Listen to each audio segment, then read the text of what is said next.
The smirk started before Patrick Sewell had even set his coffee down. He noticed it from across the waiting area. A quick exchange between two men seated near the floor-to-ceiling windows, the kind of look people shared when they thought they were being subtle and weren't. One of them, broad-shouldered, dressed in the sort of tactical clothing that cost more than Patrick's monthly grocery bill, glanced at Patrick's jacket and then looked away with the particular disinterest that was actually its own kind of contempt. Patrick found an open seat near the far wall and sat down without adjusting anything about himself. His jacket was navy, clean, slightly loose at the collar from too many washes. His boots were brown work boots, re-soled once already, and the left one had a faint scuff across the toe that Lily had tried to cover with a purple marker 3 weeks ago because she said it looked sad. He had not had the heart to scrub it off completely.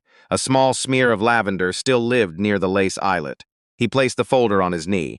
Inside it was his resume, a single reference letter from a municipal contracts office in Winnipeg, and a hand-drawn card Lily had insisted on making for good luck, yellow crayon, lopsided sun, the words "Go Daddy Go" spelled in enormous uneven letters across the top. The reception desk of Aldermoor Private Security sat behind glass panels etched with the company crest. 22 men waited in the room. Patrick had counted them out of habit when he entered, same as he had counted exits, camera angles, and the security officer near the south corridor, who kept rolling his right ankle inward every few minutes like he'd twisted it recently and hadn't told anyone.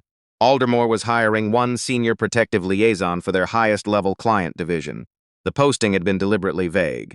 The salary had not been vague at all. A man near the window said something low to his companion. Both laughed. Patrick heard the word contractor and understood the context. His application listed his most recent employment as independent protective consulting. 12 years of work that existed almost entirely in redacted documents and handshake agreements, and the unwritten understanding that the people who hired him never wanted their names anywhere near his. It was the kind of resume that looked like very little on paper and meant something very different to anyone who knew how to read negative space. These men did not know how to read negative space. Patrick Sewell? The receptionist called his name with the flat efficiency of someone who had read 40 names that morning. He stood, crossed the room, signed the intake form while a man 2 spots to his left, tall jaw like a door hinge, the posture of someone who had spent considerable time being told he was impressive, watched Patrick sign and then said, loud enough for the row behind him, "What's he here for? Catering?" A handful of men laughed. One did not bother hiding it. Patrick finished signing, capped the pen, set it back in the cup. "Ryan Stokes," the man announced to no one in particular, extending his hand to the man beside him rather than to Patrick, deliberately performing introductions in Patrick's direction without including him. Former RCMP Tactical, 8 years. 2 private circuit titles. He said it the way people said things they had already said many times, worn smooth from repetition. Patrick looked at him once. Patrick Sewell. Stokes looked him over with theatrical patience. "And what exactly is your background, Patrick?" "Contract work." "Right." Stokes smiled at the room. "Like delivery?" The laughter came again, slightly more comfortable this time, settling in. From the upper observation level, separated from the assessment floor by reinforced glass, a woman stood with her arms folded and her expression giving nothing away. Lorelei Aldermoor, founder and sole directorial authority of the company that bore her name, had not planned to attend this particular intake session. She'd had her assessment team handle the previous 9. But an envelope had arrived at her personal office 2 days ago. No letterhead, no signature. One type line inside, "He'll come Thursday. Watch what he doesn't say." She had dismissed it until she didn't. Now she stood behind the glass, watching a man in worn boots get laughed at by 22 professionally trained applicants while doing absolutely nothing in response. And something about the quality of that nothing made her stay. Stokes stepped closer to Patrick, chest forward, taking up space the way men sometimes did when they confused volume with authority. "You sure you're in the right building, buddy? This is a security firm, not a temp agency." Patrick turned and met his eyes with an expression so completely devoid of reactive heat that Stokes blinked once involuntarily. "Interesting question," Patrick said, his voice the same temperature as everything else about him. "Are you sure you're in the right building? Because everything I can see from here tells me you're dressed for an audition, not an assessment." The room shifted. Stokes' smile hardened into something less comfortable. "Big talk, the elimination round starts now," one of the intake supervisors announced from the center of the floor. "Practical hand-to-hand. Pairs assigned by draw." The draw put Patrick against Stokes. Of course it did. Stokes rolled his neck, walked to the center mat with the practiced ease of someone who had done this on camera before. He was genuinely large, genuinely trained. Patrick did not make the mistake of dismissing either thing. He also did not make the mistake of letting Stokes choose the opening. When Stokes surged forward, fast, shoulder angled low, the classic charge of a man who had knocked people over with it repeatedly and expected to again, Patrick didn't retreat. He didn't sidestep. He moved inside the line of force, one hand redirecting the shoulder, the other catching the back of the elbow, and used the full momentum Stokes had committed to spin him sideways and down. The mat accepted Stokes with a sound like a cabinet being dropped. The room held its breath. Stokes lay flat for a moment with the particular expression of someone whose body had arrived somewhere before his understanding did. And then every alarm in the building fired at once. Not the soft chime of a drill. The full red light cascade of a real breach alert, strobing across the walls in arterial pulses, the automated voice cutting through the noise with pre-recorded urgency, security event in progress. All non-essential personnel remain in position. Patrick was already looking up, not at the alarm panels. At the glass observation level, Lorelei was gone. He felt it before he reasoned it. The specific wrongness of a principal leaving a protected position under unplanned circumstances, he moved before anyone with actual authority told him to. The nearest security officer put an arm out. Applicants stay on the floor. Patrick stopped not because of the arm, because he had already seen what he needed from the camera reflection on the polished south wall. Level 9 corridor. Feed had gone dark 11 seconds ago. Your Level 9 camera is blind, Patrick said, not malfunctioning, dark on purpose. Someone cut the feed, not the power. The officer hesitated for precisely the fraction of a second Patrick needed to move past him, push the emergency corridor door, and take the east stairwell 2 steps at a time. Behind him, Stokes pushed himself upright, jaw tight, humiliation curdling into something harder. He's not authorized. Stokes called after the officer. Nobody hired him. The officer looked at the dark camera feed on his monitor, then looked at the door Patrick had already disappeared through. Level 7 was quiet in the wrong way. Not empty quiet, held quiet. The difference was breathing. Patrick slowed at the landing and listened. Below him, the alarm continued its cycle. Above him, nothing, which was wrong because above him was where the executive suites lived, and executive suites under breach protocol should have been moving people, generating noise, producing the controlled panic of structured evacuation. Nothing meant control had already been established by someone other than Aldermoor staff. He reached level 8 and found the first confirmation, a security officer seated against the wall near the stairwell door, unconscious, radio gone, a small circular bruise at the side of his neck that Patrick recognized as a pressure point application rather than a blow. Fast, clean, professional. The kind of technique that required training people didn't pick up in weekend courses. He checked pulse, steady, checked watch. The man had been down less than 4 minutes. Patrick stood and recalculated. 4 minutes ago, the building had still been running a routine applicant assessment downstairs, which meant whoever had timed this had known the exact window when Aldermoor's senior staff would be occupied, distracted, and expecting nothing unusual above the assessment floor. Someone had been inside the schedule. Level 9 smelled faintly of something chemical, not smokes, something synthetic and recent. Patrick moved along the corridor wall rather than its center, using the glass trophy display panels as forward mirrors before each corner. His breathing was even. His chest was not. He had promised himself somewhere around Lily's 3rd birthday that he was done with corridors like this. Done with the part of his brain that cataloged threat angles the way other people noticed weather. He had filed that version of himself under before and tried to build an after that smelled like school lunches and Saturday pancakes. His after kept finding him here. At the executive corridor junction, he heard voices. One male measured, one female, sharp with controlled fury rather than fear. Lorelei. He slowed, used the glass panel of a framed service award to read the reflection before he moved around the corner. 2 men in Aldermoor security jackets stood near the executive boardroom entrance. The positioning was wrong. Aldermoor protection staff were trained to spread distance. These 2 were close together, which meant they weren't thinking about protection. They were thinking about containment. The nearer one had his hand resting on the outside of his jacket in a way that meant weight. A holstered sidearm. The far one kept glancing at the corridor junction, expecting a signal from outside the frame. Lorelei stood 3 feet away from them, chin level, arms at her sides, refusing the posture of someone who had been scared even while her options were shrinking. "I don't answer to either of you," she was saying. "Ma'am, the safe evacuation protocol requires. Neither of you are my staff. I know my staff." The nearer man took a step. Patrick moved. He closed the distance before the second man registered motion, took the nearer guard by collar and wrist, used the man's own forward momentum to rotate him hard into the wall, which produced a sound that ended the conversation immediately. Before the second man's hand reached his jacket, Patrick had already crossed the space between them, intercepted the wrist, and reversed the angle in a way that made further reaching inadvisable. The second man went down. Lorelei had dropped and pressed against the wall the instant Patrick moved. Good instincts, the kind that lived in the body rather than the head. She rose now, slowly, eyes moving across the two unconscious figures before settling on Patrick with something that was not quite surprise and not quite relief. It was sharper than either. "You were downstairs," she said. "Still technically unemployed," Patrick agreed. She looked at the men on the floor, then at him. "Who sent you up here?" He considered several answers. "The gap in your camera feed." Her eyes moved to the corridor panel where the level 9 indicator sat dark. She had noticed it, she simply hadn't had time to act on it yet. "The one on the left is wearing the wrong jacket liner," Patrick said. "Aldermoor uses a specific thermal weave. I read it on your public procurement notice last year. He's wearing a copy. Good copy, not perfect." Lorelei looked at him differently after that. Her phone buzzed. She glanced at the screen. "My head of operations says the breach originated from an internal credential. Level 6 access." Patrick counted the implications of that quietly.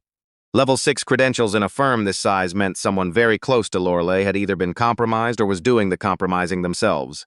"How many people hold level 6? He asked. 7. Are all 7 currently accounted for?" She was already dialing before he finished asking. The answer that came back 3 minutes later was 6 of 7. The 7th was Dorian Callister, Aldermoor's head of client acquisitions, who had sent a brief message to his assistant 40 minutes ago, saying he was handling a call from the Montreal office and would be in the boardroom by 2. The Montreal office had not called anyone today. Patrick let that sit in the air between them without commenting on it, because Lorelei was already thinking through it, and thinking through it herself would matter later more than being told. A second alarm joined the first, the lower, slower pulse of smoke detection on level 11, not fire. Patrick could tell from the smell reaching the corridor. A smoke canister, diversionary. "They want you moving," he said.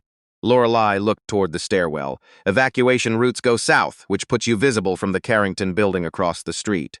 He said it evenly, not for drama. Because it was relevant, she understood. Sniper angle or just exposure, depending on what the actual objective is. She pulled out her phone. "I'm calling, don't use building comms. If the credential leak is real, your internal network is potentially monitored." She stopped, lowered the phone, looked at him with the particular expression of someone revising their understanding of a situation in real time. "You're not a contractor. I was. What were you before that?" Patrick looked toward the stairwell. He did not particularly want to answer that question right now, or possibly ever, but the situation had a way of making omission expensive. "Federal Protective Liaison. Retired. Broadly speaking, she repeated. "It's a long story, conveniently." His phone vibrated in his pocket. He glanced at the screen. Lily's school. Second call. His chest did something complicated that he didn't have time for. "Answer it," Lorelei said. He did, Mr. Sewell. The voice belonged to the school office, patient in the way schools were patient when they were actually worried. "Lily asked us to call. She says you probably just got held up and not to panic, but her backup pickup window closes in 15 minutes. Patrick turned slightly toward the wall, putting his back to Lorelei without meaning to. "I'm delayed. I'll arrange it." Lily's voice came through the background, closer, like she'd moved to the desk to be near the phone. "Dad, did you get the job yet?" He looked at the two unconscious men, the dark camera feed, the woman who ran a security firm and was currently trusting a man she'd known for 11 minutes because there weren't better options. "Still working on it." Lily's response came immediately and with complete certainty. "You'll get it. You always figure stuff out. Can I get a hot chocolate at pickup if it's cold?" "Yes, it's pretty cold. I'll arrange pickup. Go back to class." A pause. "You sound like your work voice. I'll see you soon." "Okay, love you." The line ended. The corridor stayed crimson and humming. Lorelei watched him put the phone back without comment. But she had heard the exchange, and something in her face had shifted. Not softened exactly, but recalibrated. She had seen men in professional crisis before. She had not often seen them also arranging school pickup while managing an active breach. "The maintenance corridor on level 10 connects to the archive server room," she said.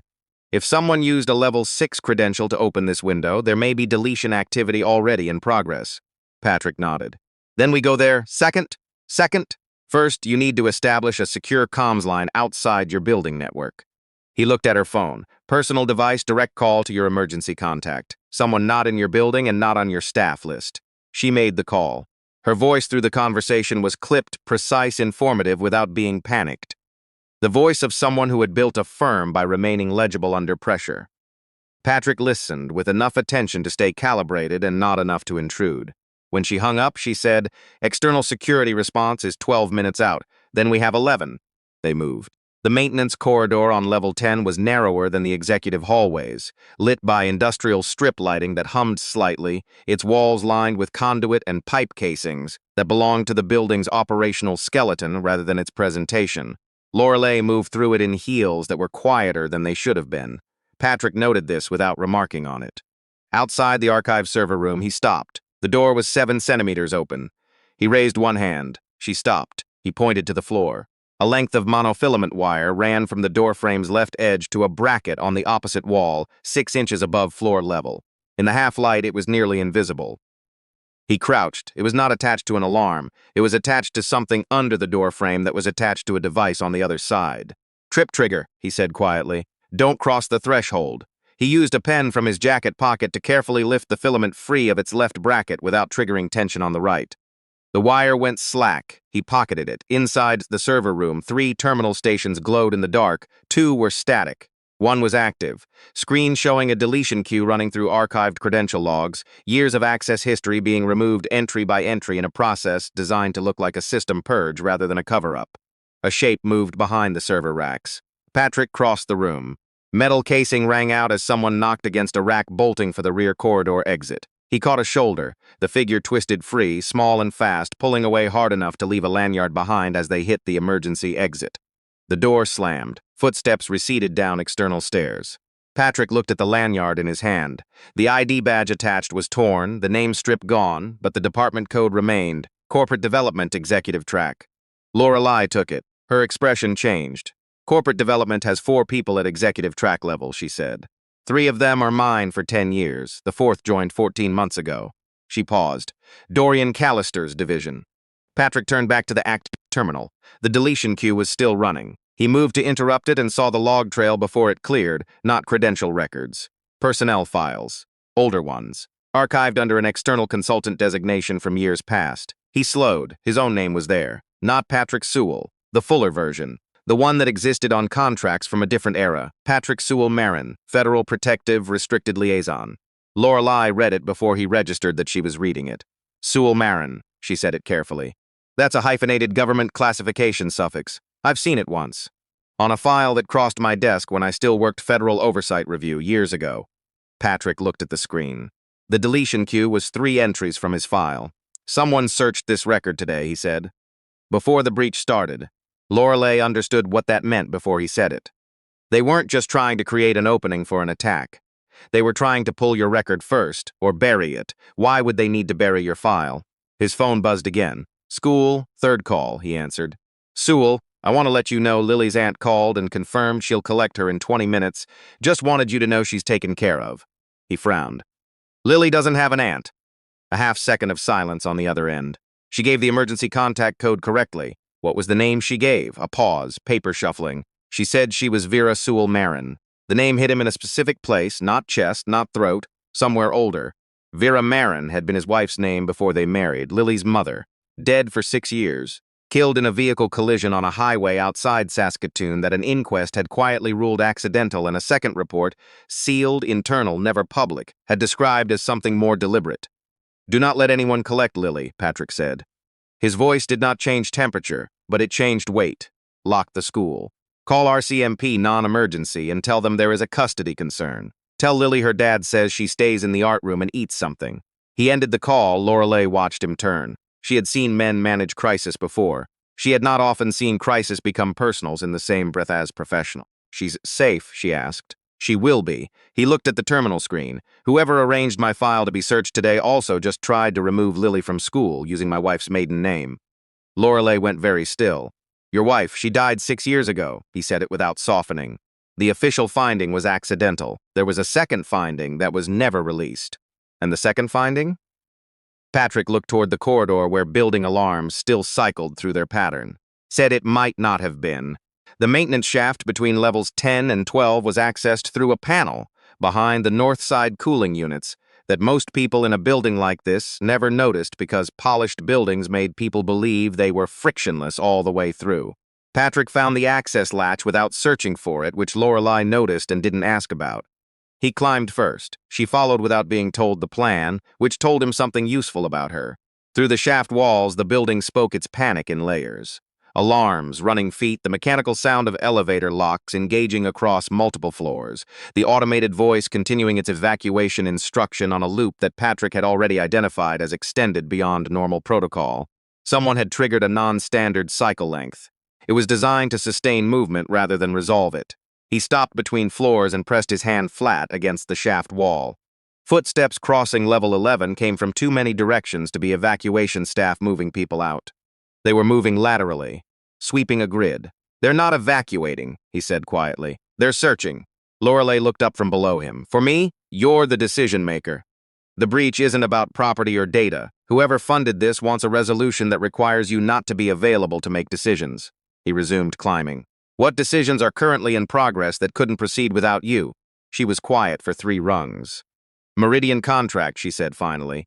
"A protective services agreement with a federal infrastructure client. It goes to signing Friday. Dorian has been trying to restructure the financial terms for months. If I'm not there to sign, the contract defaults to a 60-day review, and during that window it can be open to competing bids." "How much is the contract worth?" Another quiet pause. "To Aldermoor? Significant. To whoever is bidding against us and currently losing? Enough to fund tonight." Patrick emerged through the shaft grate behind the level 12 records corridor and crouched immediately, reading the floor ahead through a polished panel reflection before exposing himself.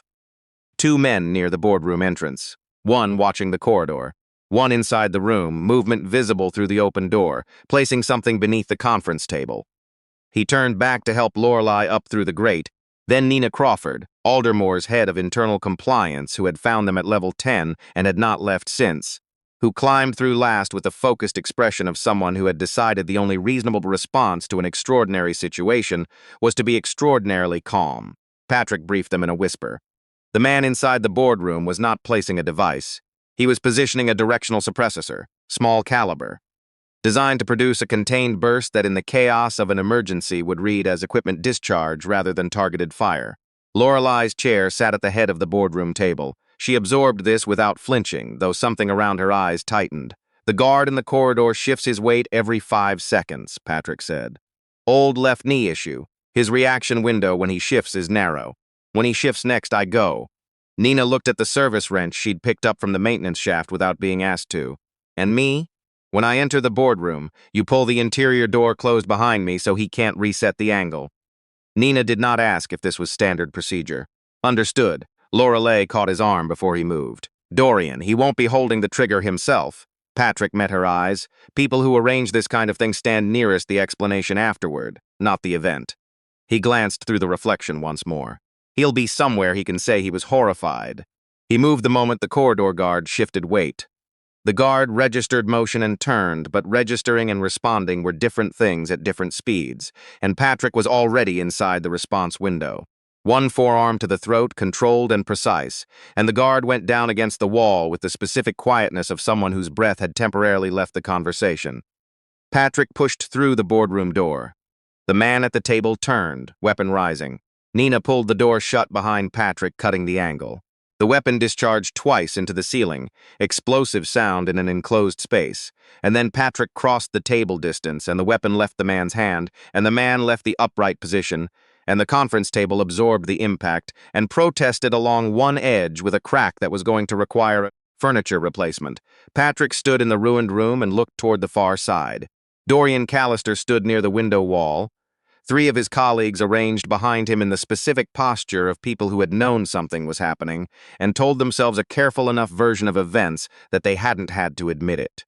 Dorian's face performed shock with the fluency of someone who had practiced the expression in advance. "What is happening?" he said. His right hand, Patrick noticed, held a small flat device against his palm, black, thumb resting on its surface. Patrick did not announce what he saw. He moved toward the device instead. Dorian pressed it. The suppressor under the table discharged, not toward the table's head because Patrick had crossed the angle. The burst went sideways into the glass wall, which became a sound like a building exhaling. All at once, city skyline suddenly intimate and cold through the shattered frame. Patrick's right arm had taken partial contact, not the round itself, the fragmentation from the housing. He registered the pain the way he registered the cold from the broken window, real, noted, deprioritized. Lorelei and Nina came through the door. Dorian adjusted his tie. He triggered the device, Dorian said immediately, pointing at Patrick with the calm of someone who had prepared this sentence. He's an unauthorized applicant with erased federal credentials. You have no reason to trust anything Dorian. Lorelei's voice was quiet in a way that was louder than volume. Dorian did not answer. You have been restructuring the financial terms because you have a silent agreement with the competing bidder. The restructuring was designed to make our submission unattractive. When I refused to sign the adjusted terms last Thursday, you needed a different solution. Something left Dorian's expression. Not panic. Something smaller and uglier, the look of a man who had told himself a long enough story about necessity that he had forgotten it was a story. Aldermoor is overextended, he said, almost conversationally. The Meridian contract is the only thing keeping this firm solvent for another 18 months, and you know it. If you sign it as structured, we lock in a loss. If the bid opens to review, the better offer goes to someone who understands actual market realities instead of sentiment and loyalty, and the idea that a firm that started in a rented office in Halifax deserves to still exist because you built it. Lorelei looked at him for a long moment. So you tried to kill me over a procurement disagreement. Dorian opened his mouth. From the broken window, a sound, sharp, specific. Patrick turned. Down, he said. He had heard that particular acoustic before. The interval between a suppressed shot leaving a distant barrel and arriving. He had a fraction of a second, and he used it covering Lorelei's angle, getting her behind the table's remaining bulk while the round came through the shattered glass and took a piece of the projection wall where she'd been standing. Second shot lower. He pulled Nina by the jacket. She went down. The round shredded the chair beside her. Patrick reached the wall panel and found the emergency shutter control, mandatory in executive floors above a certain height, and slammed it. Steel panels descended across the broken glass with mechanical finality, cutting off the skyline and the shooter and the cold air all at once. Dorian was gone. The side door swung. Nina got to her feet. Her hands were shaking. Her voice wasn't. He took the south elevator, manual override. He had a key. Lorelei stood from behind the table. She looked at Patrick's arm where his sleeve was dark and wet. You're bleeding. It's manageable. That's not a no. It's manageable, he said again. She held his gaze for a moment, then made a decision. Lock every floor. External security should be here in 4 minutes. Nobody leaves. Patrick was already at the door, and she followed and Nina followed her, and the three of them moved through the building the way people moved when time had become the only currency worth spending. The parkade on level B2 was the kind of underground space that absorbed sound rather than reflecting it. Too much concrete, too much dead air, decades of vehicle exhaust absorbed into the structure until the walls held it. The lights down there ran on a different circuit from the emergency system above and were therefore still functioning normally, which meant when Patrick came through the stairwell door, the rows of parked executive vehicles were fully visible. So was Dorian Callister, moving fast between them toward the south ramp, phone pressed to his ear. Patrick walked, not ran. He had learned a long time ago that running in a closed space announced itself before it arrived, and he wanted to arrive before Dorian heard him. The south ramp gate did not rise. Dorian's phone call became urgent. Patrick stepped around the last row of vehicles and stood between Dorian and the gate. Dorian turned. His composure, which had survived boardroom accusations and broken glass, and the sound of a suppressed weapon discharging in an enclosed space, finally found its limit in this particular parking structure under fluorescent lighting at this specific moment. His face said several things in quick succession, none of them polished. You should be upstairs, he said. You said that already, Patrick replied. Different floor. Dorian looked toward the side corridor, calculated.